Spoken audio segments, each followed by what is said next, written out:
안녕하십니까. 방금 명륜서라고 하신 이영일 의원님이 제 대학교 2년 선배십니다.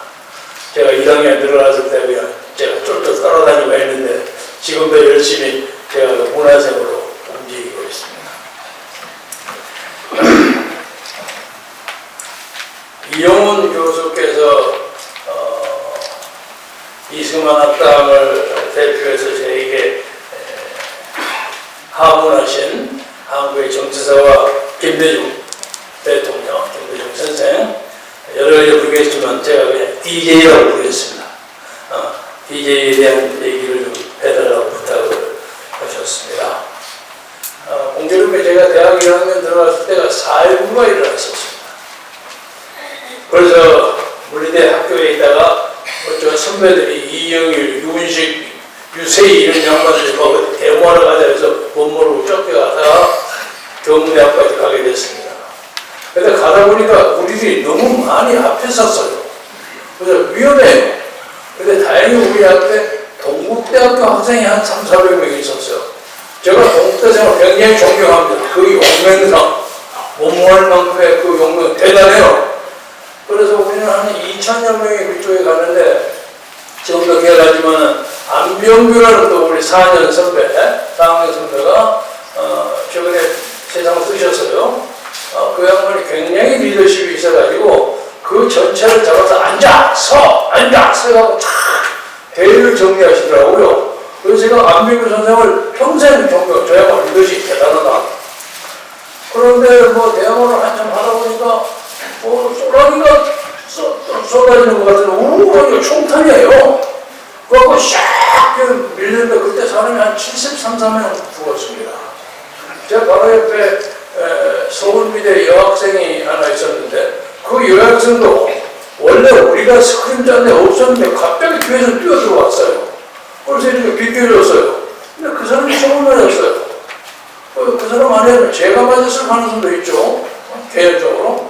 지금도 사회부요지에 가면 제가 그 고순자 씨한테 야 고순자 나왔다 하고 내가 항상 거기 앉아서 한 10분, 20분 시간을 보내다 옵니다.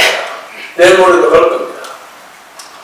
오늘 4월 11일인데 굉장히 역사적 의미 있는 날짜입니다. 지금부터 1년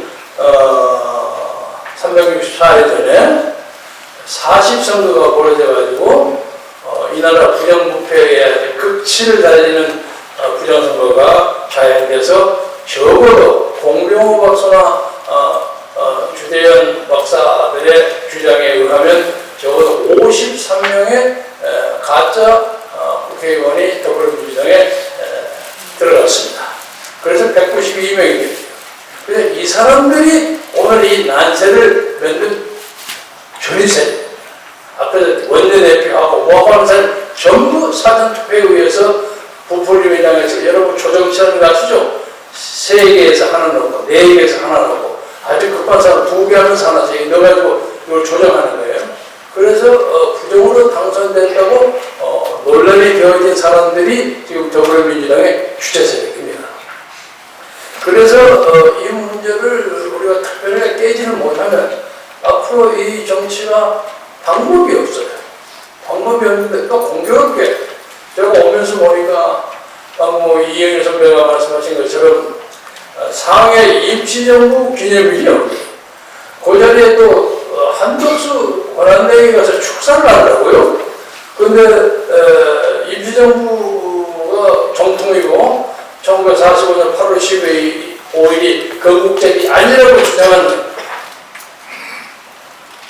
이종찬 선생이 그 옆에 앉아서 끄덕끄덕하고 돕고 있더라고요. 그래서 야 이게 어떻게 된 것인가 참 저러고 야리꾸레 해요.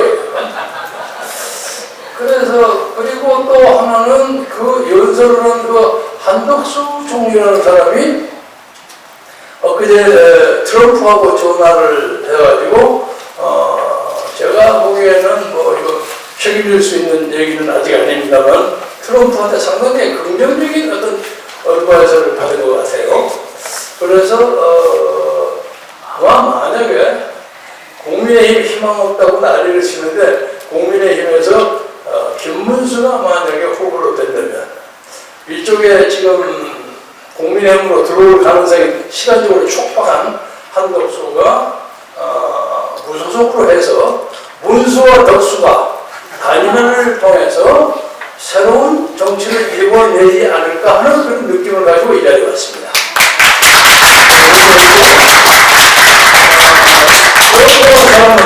제가 내는 유펜의 동창입니다.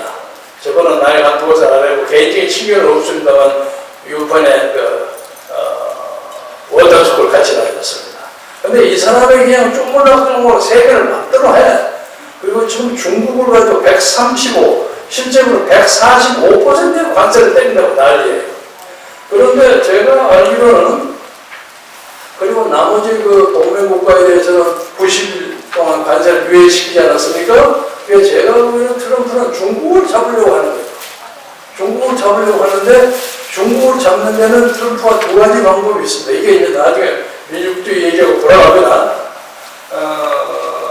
첫째는 관세를 가지고 중국과 전쟁을 벌이고 두 번째는 지난번에 12.3 기금 때 우리나라에 부탁을 해가지고 중앙선거관리위원회 그 농업박물관 쪽에 있었던 그 AWB는 전 세계 그 부정선거를 조작하는 헤드쿼터가 거기 있었어요. 근데 그게 중국 사람이 주도합니다. 그것을 잡아갔다는 그 소리 있지 않았습니까? 근데 저는 아직도 그걸 팩트라고 믿고 있습니다. 그리고 당시에 우리 정부는 직접 가담하지 않고 정보사령부 요원들이 주변면 경계를 해준 겁니다. 그리고 소위 오퍼레이션 99이라고 소문난 거기 들어가서 뭘 한 것은 전부 미국 정보대들이 한 겁니다. 우리가 한 게 아니라 우리는 주변만 도와준 거예요. 그리고 그날 아침에 키르기스탄 대통령이 청와대, 용산 대통령실에 방문해서 우리 윤 대통령과 악수를 하고 하면서 어떻게 부정선거를 극복했느냐는 경험론과 격려를 한 것 같습니다. 그 키르기스탄 대통령은 그것을 전부 이겨서 새로운 선거에서 당선된 민중의 대변이에요.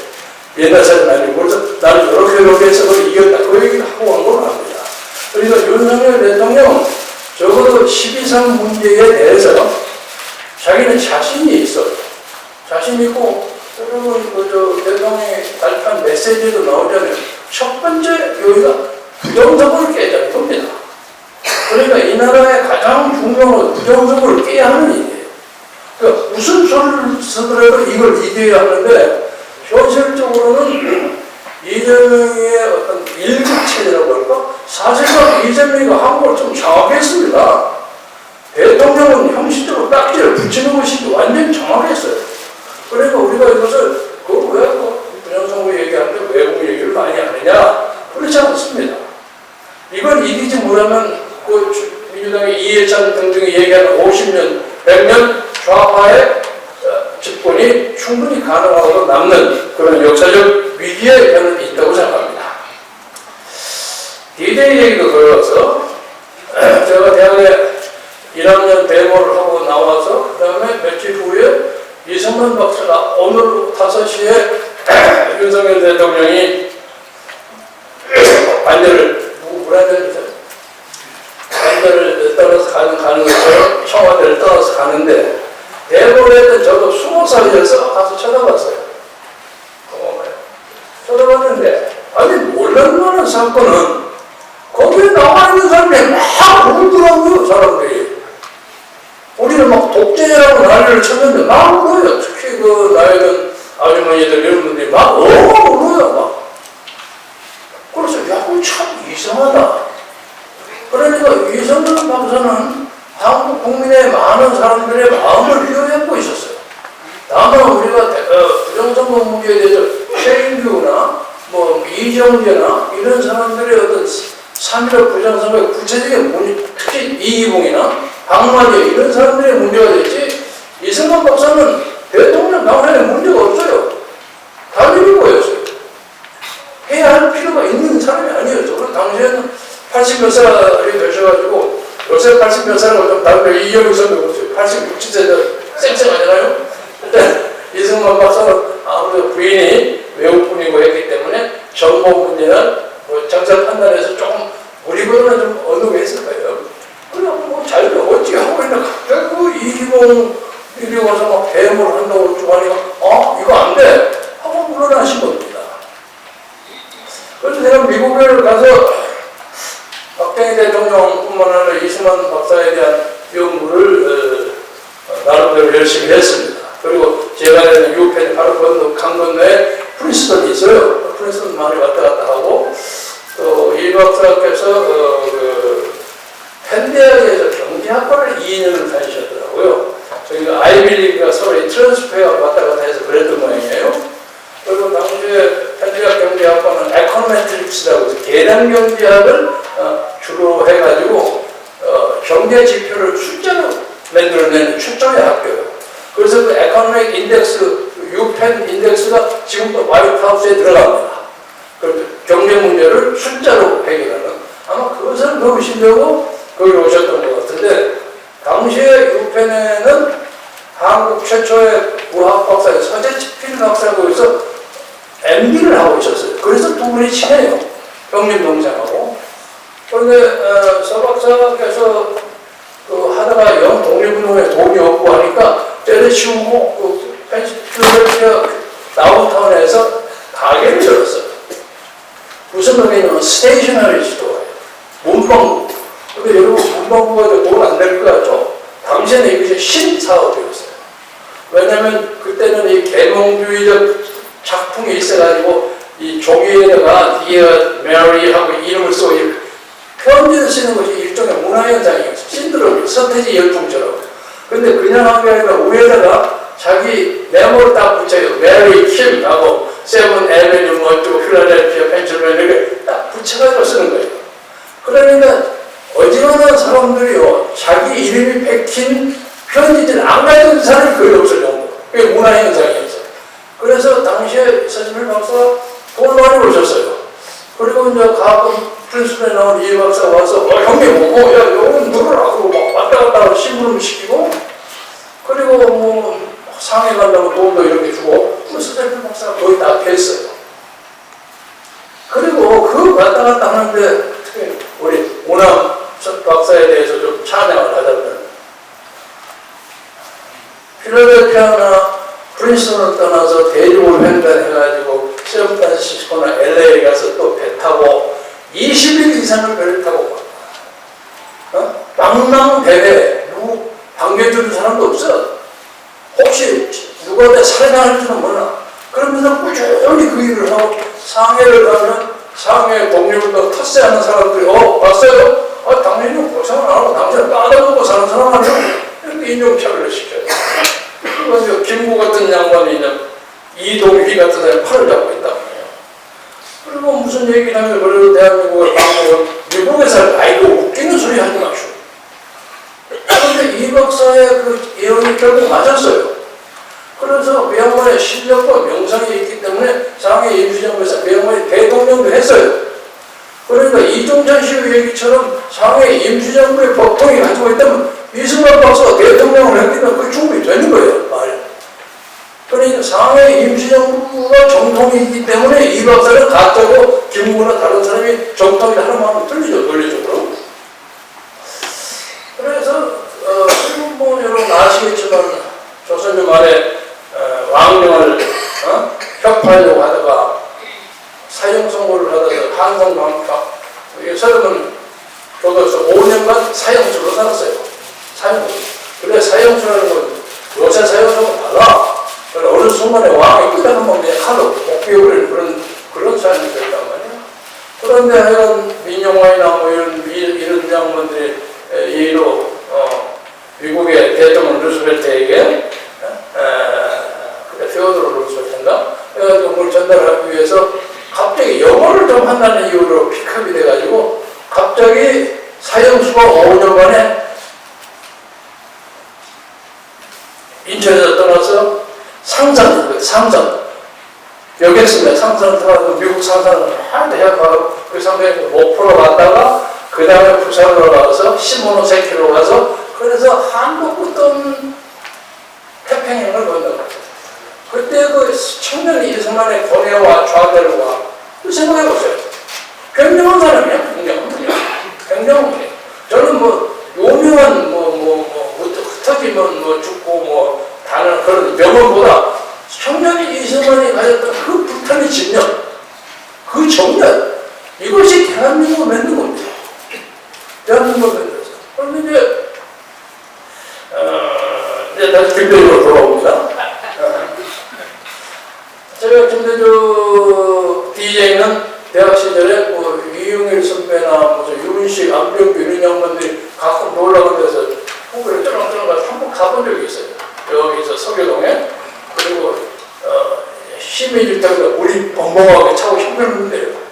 그냥 그 지나고 난 다음에 1971년에 제가 사상기 편집부장 하다가 범투의 일을 해서 DJ하고 다시 만나가지고 71년에 그 양반이 대통령 처음 나왔을 때 제가 공보비서를 했습니다. 그때 비서실장 김상현 의원이었고, 그리고 난 다음에 제가 어찌어찌해서 유학시험을 하고 미국을 72년에 가서 버지니아 신학교를 1년 다니고 있는데 저녁에 누가 저를 받으러 왔어요. 여보세요, 헬로, 여보세요. 이거 DJ. 아니 선생님 웬일이시고? 그러니까 나 이거 와싱턴에 왔네. 그때 이제 유신이 일어나고 도망쳤을 때예요. 그래서 자기 처남이 차를 보내서 차를 타고 갔더니 이 양반이 여기서 뭘 좀 하자는 거예요. 아니 선생님 저는 이제 정치 이런 거 관심 없이 공부하고 학위 받아가지고 와서 학자 되려고 합니다. 그러니까 이 양반이 이야기한 유명한 말이 어디 가서 많이 써먹어요. 이 양반이. 미국에 2억 명 인구가 있는데 이 2억만 인구죠. 내 비슷한 사람은 자네 하나야. 그러면 자네가 나를 좀 좋아하는 거 아닌가? 그러니까 그 말은 맞아요. 그럼 쉽게 말해서 자네가 말을 못해, 영어를 못해, 그러면서 PhD는 교수보네, 교수. 자네는 교수한 사람이 아니잖아. 그때 얼마나 사람 잘 성공합니다. 그래가지고 71년부터 2000년까지 그러니까 공식적으로 만 31년 정도를 DJ를 모시고, 그리고 두 번의 망명을 제가 수고를 다 했습니다.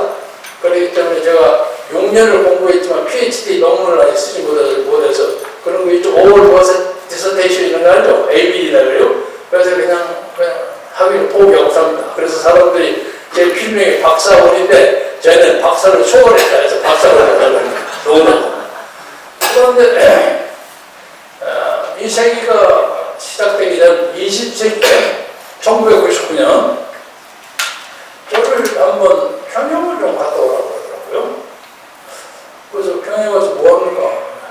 평양을 가서 자네가 보는 눈 내로 본 것을 나도 좀 보고 가게 그러더라고요.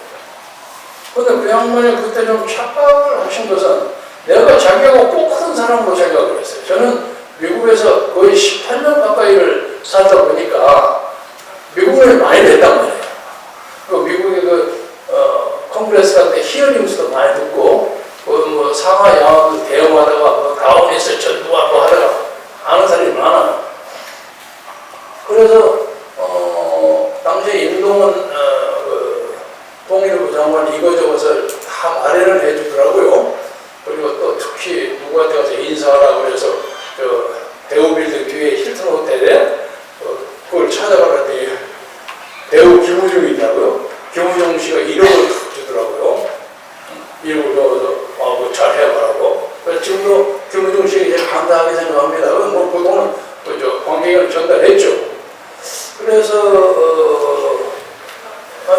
처음에 이재명이가 북한을 가는 것을 접근한 것하고 비슷한 사례가 되겠는데 UN Develop Plan이라는 게 있습니다. UN 개발기구가 한국에도 있고 북한에도 있어요. 그런데 한번 어느 리셉션에 가서 북한에 있는 UN 개발기구 취프를 제가 만났어요. 근데 베트남 사람인데 아니 내가 그거는 좀 가야 되겠는데 그 사람들이 성의를 표시하라고 그러는데 쌀 같은 것이나 돈이나 이런 걸 주면 적당히 먹어버리고 그럴 텐데 그 좋은 방법이 없어. 그러니까 자전거를 보내세요 그러더라고요. 그래서 자전거를 제가 5,000대를 보내서 거기다가 평화 자전거 하고 쓰고 피스 바이크 해서 있어가지고 앞에 박스를 딱 만들어서 북한은 의사하고 간호사가 상당히 가깝습니다. 간호사 입장이 높다는 얘기죠. 그래서 이제 병이 들어도 그 의사한테 가기가 어려워요. 가봤자 약이 부족해. 그래서 의사와 변호사들이 자전거를 타고 시골을 돌아가면서 약을 하라는 그런 작업을 하고 뭐 쌀 1,000톤, 밀가루 1,000톤 이렇게 보내서 거기를 갔어요. 갔는데 가기 전에 DJ가 북한에 가면 김일성 동상에 참배를 해야 할 문제가 생기는데 그것은 알아서 조심해서 행동하기 바란다. 임동원을 통해서 연락을 했죠. 임동원이라고 해서. 그래서 왜 그럽니까? 아니 아직 국교가 열리지 않았는데 당신이 가서 김일성 앞에서 사익겠다고 이런 거 하면 그 활동처럼 돌릴 거 아니냐. 그만 남한에 있는 주민들이 상처를 입는다는 거예요. 그걸 가는 하지 말라. 그래서 속으로 DJ가 괜찮네? 이렇게 생각을 했어요. 그리고 이제 또 가서 여러분이 대충 아시지만 저 중국 사신들이 큰 소리 꽉꽉 치고 올리잖아요. 막 오시하고 막 지가 다 중국을 다 대표하는 것에서 뽕을 잡잖아요. 그리고 특히 제가 임동원이라는 사람을 제가 개인적으로 신임합니다. 그야말로 북한 출신인데 절대 기죽지 마십시오. 이러다 절대 기죽으면 안 되죠. 저 고맙습니다. 그래서 도착하자마자 김경락이라고 저 이름이 비슷한 사람이 노동당 중앙위원인데 이 사람이 나와서 하면서 일정표 8받고 일정표 사인을 하는 맨 앞에가 김일성 참배예요. 저도 나는 저 동부로부터 참배 문제인데 이런 일 때문에 상고하라는 말을 들었는데 교류가 진행되면 제가 그 양반 앞에 가서 10번이라도 참배합니다. 근데 오늘 못하겠습니다. 당신이 위대한 수령에 대해서 그거 못하고 화를 확 내는 거예요. 그래서 오늘 나 그냥 돌아가겠습니다. 다음 경기에. 나 해도 안 해도 좋고 근데 자기가 입장이 난처하죠. 그 김경현이라는 사람이 나중에 남북 가족 이산가족 복귀 제2차 단장으로 한국에 왔어요. 그래서 신라호텔에서 얼마 몸다 가고 그랬는데 그 사람은 포르투갈 대사를 한 5분만 가요. 포르투갈 대사는 국제 신사인데 저를 잘못했다는 것들을 숙청해야 나중에. 그런데 이제 그리고 돌아왔어요. 돌아와서 이제 돌아왔다고 하니까 바로 그 임동훈 씨가 쫓아와가지고 여기 저 시내 호텔 지하 2층에서 뭘 잔뜩 써가지고 잔뜩 조사하고 며칠 후에 청와대에 와서 보고해요. 그래서 차 너머에 싹 문 들어가서 올라가니까 김한중이라고 인사해서 그 후에 중국 대사 한 친구 있죠? 그 친구가 나와서 어서 오십시오. 그래서 DJ하고 단독 회담을 했어요. 이런저런 딱 얘기를 했는데 여러분 잘 아시겠죠? 제가 30년 이상을 모셨기 때문에 제가 말은 허물 없이 합니다.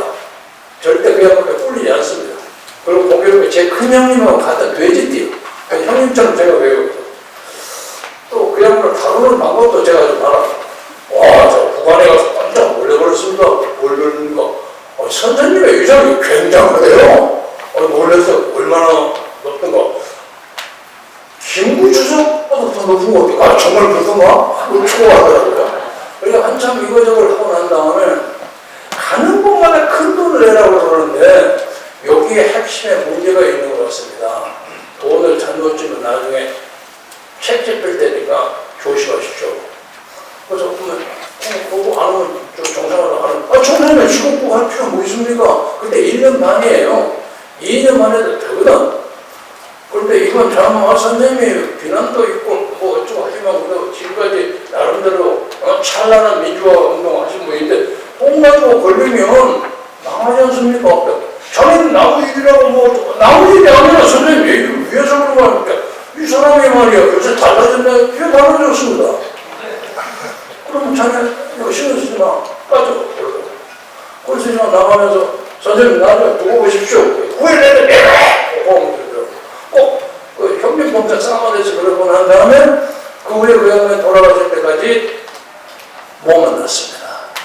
그래서 돌아가시고 나면 국장을 한다고 해서 뭐 중앙청 앞에 그때 중앙청 서 있었죠. 가니까 뭐 거기 민주당 패걸대고서 여기 왜 왔어? 난리를 치더라고. 그래서 제가 밀려나서 제가 보장을 하고 뭐 동지 두어 사람에서 기차 타고 목포에 내려가서 거기서 배 타고 처음으로 그 양반 하이도 섬에 찾아갔어요. 그 하이도 섬에 타고 아니 김에 웬일로 여기 오셨어? 아니 뭐 여기도 지켜야 할 사람이 있을 것 같아서 여기 왔습니다. 그래서 거기 있는 사람들 전부 제가 하이도를 중시해서 간 걸로 아는데 사실 쫓겨가서 할 일이 없어서 간 거예요. 그래서 청년 소년 DJ가 김대중이가 젊은 시절에 겁이 많아가지고 그 저녁에 그 합강 뒷강 그 가는 걸 무서워했대요. 그 뒷강이 그대로 있더라고요. 그걸 보면서 이 양반이 다 괜찮은데 왜 저렇게 급하게 넘어가서 저랬을까. 그리고 1973년에 이제 돌아와서 사무실을 열었는데 돈이 하도 없기 때문에 내가 일본에 가서 돈을 좀 얻으러 갈 테니까 갔다 오니까 1, 2, 3, 4, 5 쫙 하고 머리 해놓으라. 알았습니다.